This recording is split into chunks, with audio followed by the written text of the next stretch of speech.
So could you please stand up? Now I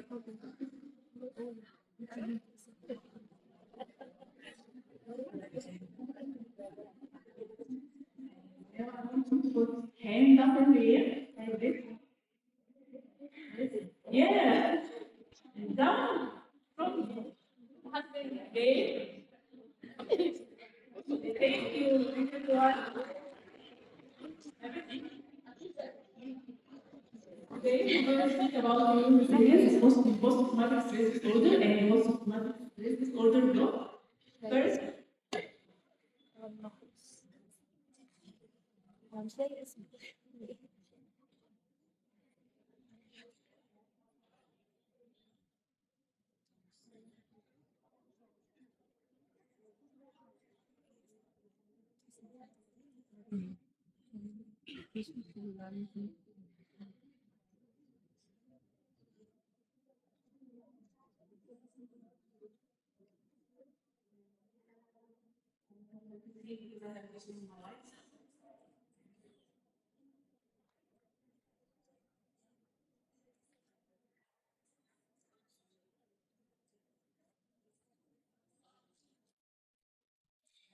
I would like to thank AUC for having such a great event, and I would like especially to thank Dr. Jackie for giving us an opportunity, and actually I learned from her a lot.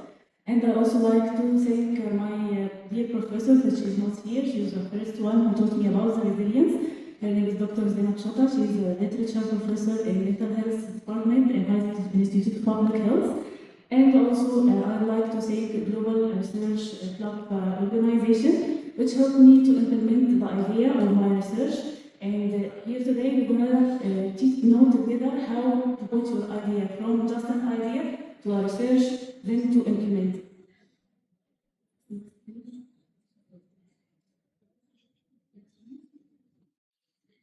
Hopefully, after this session, I hope you all know some important definitions like what is mental health and what is mental illness and the difference between them, and what is mental health resilience and how to train our brain to be more resilient in all our life aspects.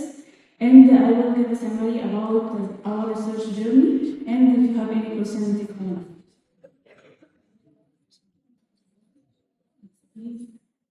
So, do you have what is the difference between mental health and mental illness?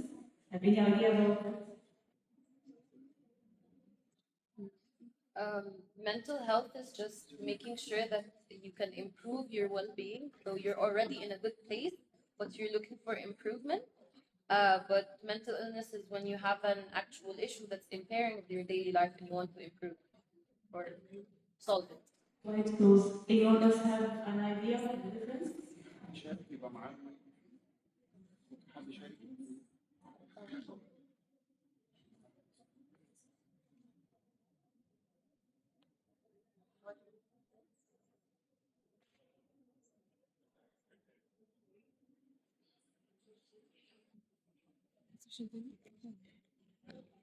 In this slide, we see a book.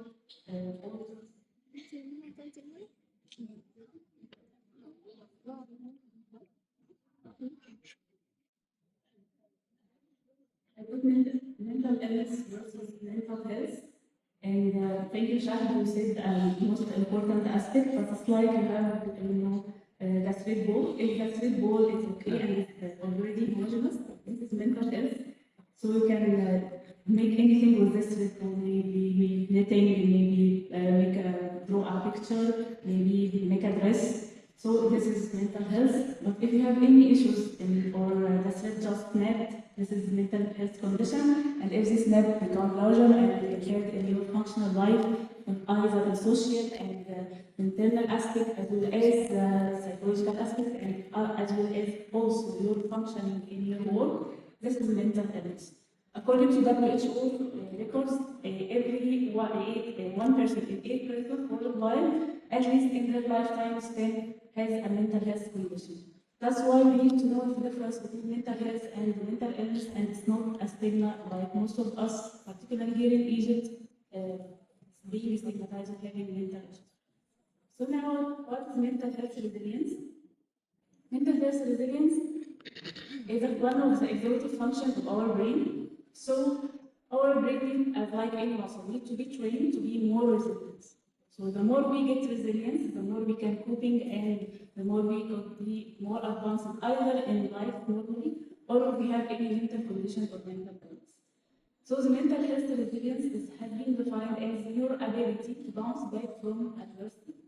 But the most modern definition is about your advancing despite adversity, like what like my condition now. I have adversity of an illness in my eyes. Despite this adversity, I can advance. I can get here and I can do my presentation and I can speak. Despite I have a pain in my eye and maybe it's a little bit affecting my functioning in doing my presentation in Arabic and English language, but I can do my best as long as my resilience is scale.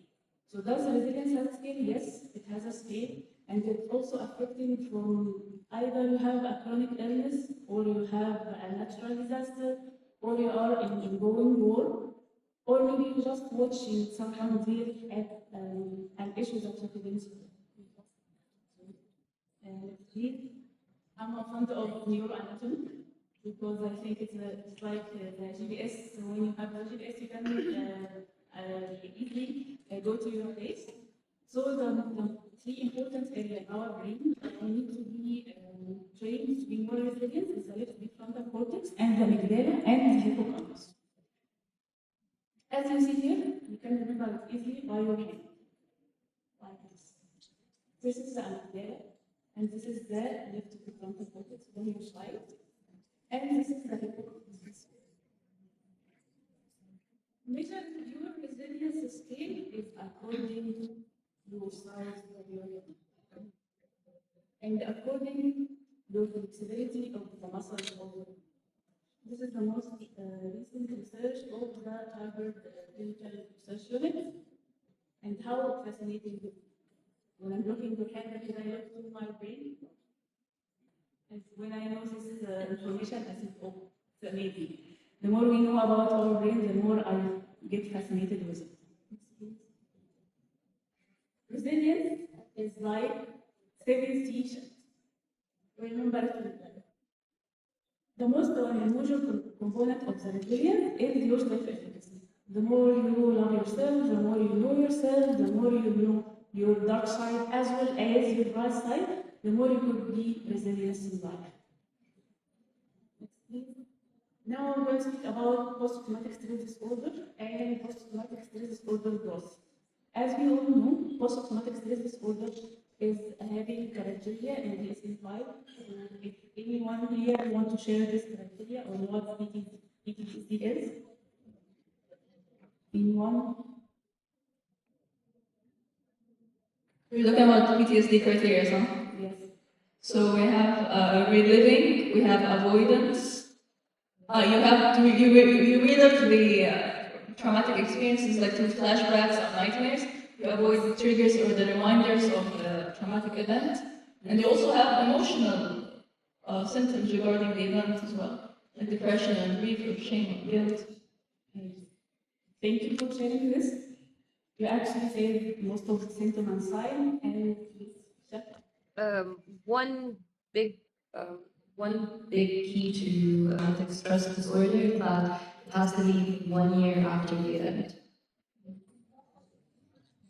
to diagnose PTSD, I need at least 4 weeks to see the symptoms and to say to measure the growth and the resilience. I need from 6 months to 1 year and a half. That's why when we're doing our research, I will keep thinking which population we could do this research on and implement this idea on, and I will tell it later. But I want to speak again about the neuroanatomy. On your left side, you see the normal anatomy of our brain. It's like an inverted pyramid. In our Asian civilization, an inverted pyramid like this is a sign of giving undergrowth and beginning experiences. Like we see here, the surviving is the least of our priority when we learn through life and when we develop from 3 years till maybe 30 or 40 or 50 years old.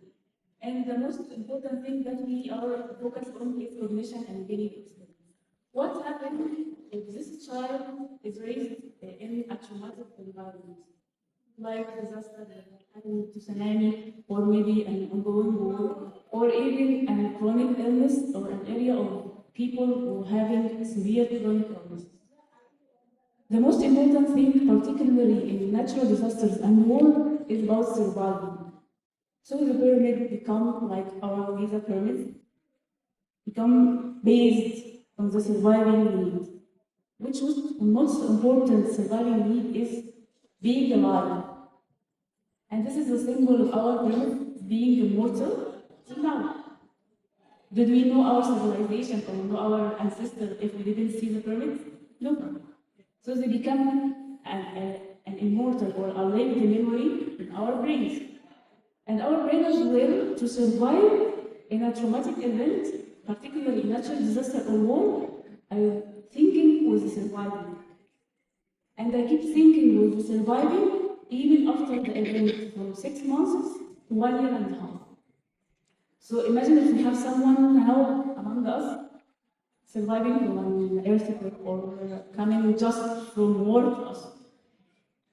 Did he consider about the air conditioning or about comfortable seats? The first thing is safety. Looking about is safety and having something to drink or eat. So the pyramid in the right side of the slide is the outcome of our research. First, we take this surviving to make it a coping. What's the difference between surviving and when I will work with my surviving layer of my brain? It's not like coping. Surviving, I'm in danger, I'm in severe danger, so I shut down every other important priority thing in my life. My work, my life, my social interaction, even the ethics and etiquette of the place I am going to. So we take them and reassure them and say, now I know validate their emotion and say that it's okay, you are in a safe place now. What's your coping mechanism that you have? Then we go to the recovery and from recovery find meaning and then the change happens. We never forget our past or the pain that we have, but we grow about this pain. And this was the outcome of our research project and related on population of Sudanese population. Actually, I was confused with my team whether we choose Sudanese population or we choose Palestinian population. But to measure the resilience and the growth, we need the populations that have at least some area of time without any conflict or any. Now I'm going to say and I give what's the difference between research and implemented research. In simple sentences, when you have an idea and put a research question and do either a literature review or a systematic review, this is a research. When you implement this idea in the real world or just making a research and see what the outcome in a population, or putting a new psychotherapy school, any application in the real world of your research, this is an implemented research. You can take this presentation if you want in the last of our presentation, just keep in touch. Thank you. Now I'm taking you through the journey, my implementation of my research, from just an idea to a research. First, an idea, what is the importance of mental health research and what is the importance of mental health resilience. And I represent this idea 2023 in the Child and Adolescents Conference in CoSCIE University. And these were my supervisors and my teachers, and they were fascinating because they didn't know the health resilience. It was the difference between the psychiatric research and mental health research. Next, please. I modified this idea and I put another aspect of resilience, the role of resilience in our growth in general, and then particularly in post-traumatic stress disorder and post-traumatic stress disorder growth in particular, not just any PTG. And I introduced it in 2024 in the second conference of CoSCIE University. Actually, year of 2024 was the fourth year of my research idea, explain because I started to implement it. I take the resilience scale and it was validated in Arabic. And also we take the PMST, post-traumatic stress disorder checklist from DSM-5. And it also was validated in Arabic because we want not to waste time in validating any other tools. And also because it is simple to be applied by population either in an area away from conflict or in area of the conflict. And we documented our first step in implementing our research was documenting it because we was afraid of being, in the research academia, it's being sold or being taken away from us. And I introduced it as an idea in the last CoSCIE. Thanks for giving me such an opportunity. In the final 2025, in March, we finally published it. And here is the link of our research if you want to cite it or read the full PDF of our research. And last but not least, I would like to thank next please. I would like to thank everyone in my team because actually they were dedicated, particularly our Sudanese community leaders, because they was keen to gather information in the area of conflict, and it was really very dangerous, and they did a great work for them. And I, from here, particularly thank everyone and every person with them. And these are the tools that we use. The outcome and the future implementation that we have used, we create a new psychotherapy school, and we call the Resilience Psychotherapy School. And inshallah, in the end of maybe of November or in the Christmas, I will publish my Arabic book about this school. ومدرسة البحث النفسي.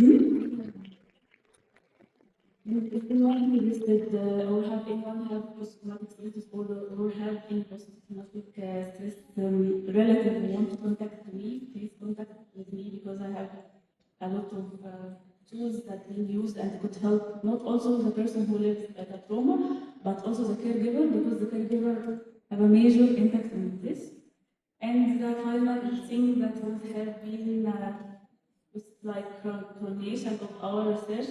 It won the first place in Dr. Ilham Qawi our research in last April, and that's it.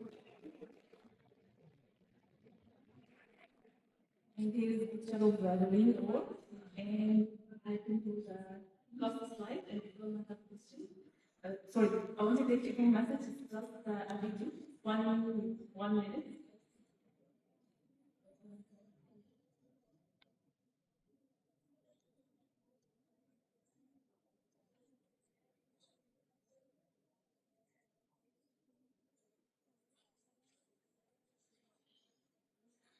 I don't know if you hear it.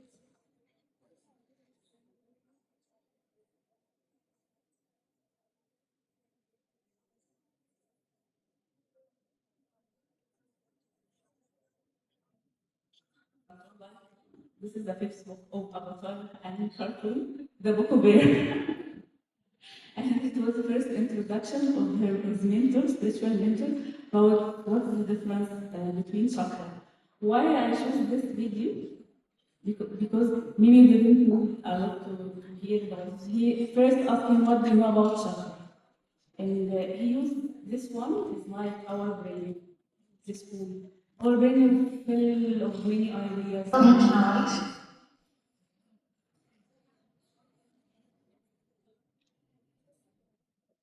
Many ideas, and we working hard in our life, and we didn't pay attention to our resilience. What's happening if this tool just being stuck with this idea? It never fall to the next tool and the third tool, and it never fall. So there is no clarity. That's what's happened when we just didn't pay attention to our mental health or our mental health well-being because like just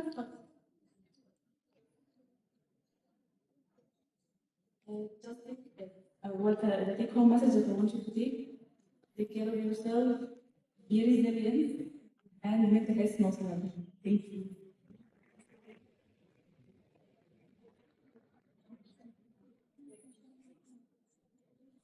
Just to correctly, the example that you used in the presentation, like your example is a child who's in an abusive household, and then in the actual study, you focus on war surviving population, right? So with the methods of trying to change their mindset and having them get over the survival and get into coping, would you use the same strategies with like different types of trauma? So let's say like a sexual abuse victim or a war victim, would you apply the same coping mechanisms with them? Or do you let them identify their own coping mechanisms? The idea about different aspects of trauma, but we start from ongoing trauma like war and disaster. The future study is about taking more depth trauma, particularly in children, particularly for children who have been abused or sexually abused. Because we need more time and more in-depth about this. But first, we put, just basic stones for how we going to heal trauma and to be more resilient. Because in sexual trauma, we need another intervention about sexual experts and sexual psychotherapist with us, and as well as family therapists. But we started with ongoing trauma like war. But the idea and the school of mental health resilience in dealing with trauma, take all aspects of trauma. Thank you. Thank you.